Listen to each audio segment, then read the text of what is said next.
Hello guys! So, this is the second day of our prayer and fasting.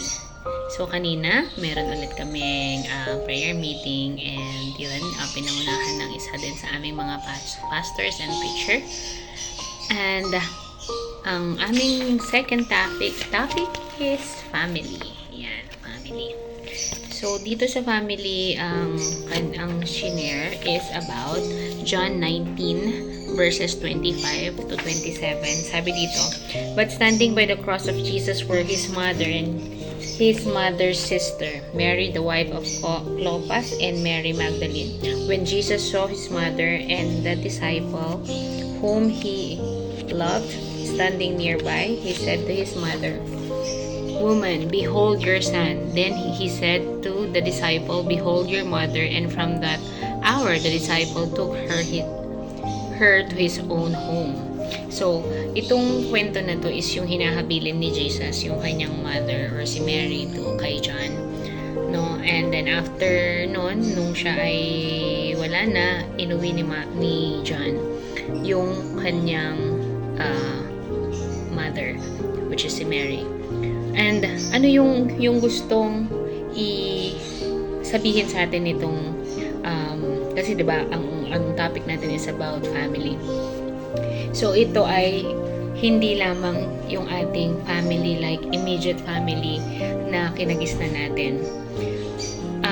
Kanina tinuro sa amin at shinare sa amin kung ano yung family na tinutukoy dito. So, family, not just our own family or yung biological family natin, but family outside our family.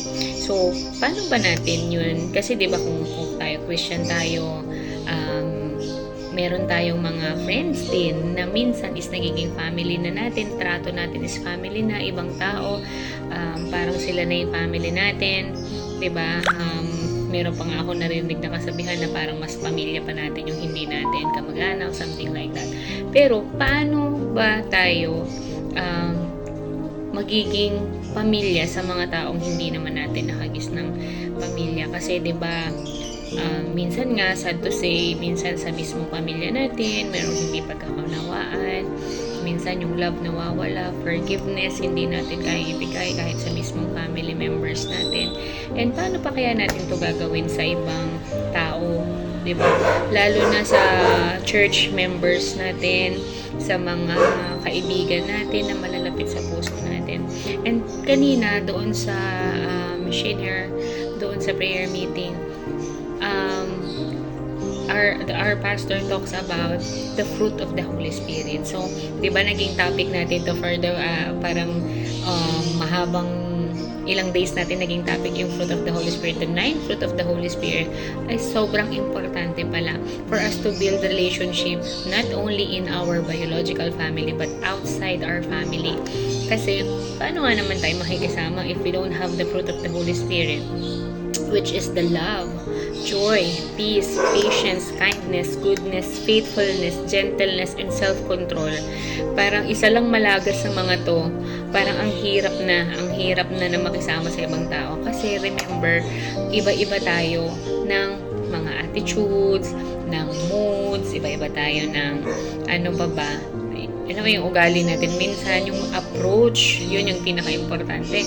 Kasi kailangan we have to know that particular person para yung approach natin sa kanya is hindi naman ganun kung balat sibuyas pala siya tapos tayo medyo harsh tayo approach, hindi yun po pwede na it doesn't work that way. So, mahirap.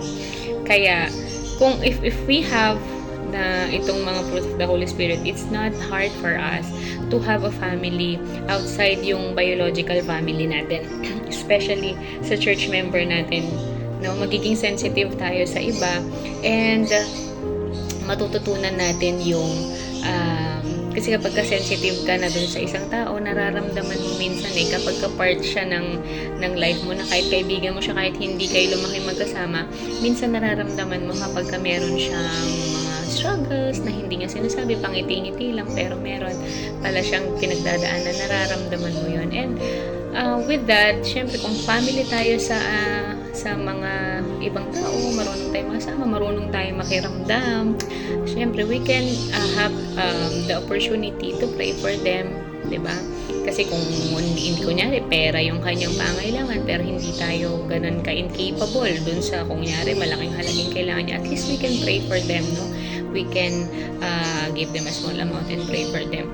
And yun, nakakatawa lang kasi kapag nag-a-attend tayo ng mga ganun, mga prayer meeting, nag-a-attend tayo sa church, minsan may mga maliliit na bagay tayo na nakakaligtaan, na nare-refresh tayo na oo nga no, dapat nga pala hindi natin nakakalimutan yung mga bagay na. And that's very important that we have a church community, a family that's yung sabi ko nga, surrounded tayo doon sa mga tao na nakafocus din kay Lord, kasi it's very hard in this world, maraming distraction. So this 2025, yan nire-reiterate ko lagi na we need to focus on our knowing God, worshiping Him, in our prayer, daily devotion, in our faith to Him. Kasi there's a lot more things. Kasi yung mga previous years, it's there's a lot of struggles and we cannot afford to focus on the struggles anymore. Kasi masyado yung mabigat at hindi natin yung kaya mag-isa. Only Jesus can fix those. So all we need to do as human is to just focus our faith, focus to Him, worship Him, and pray.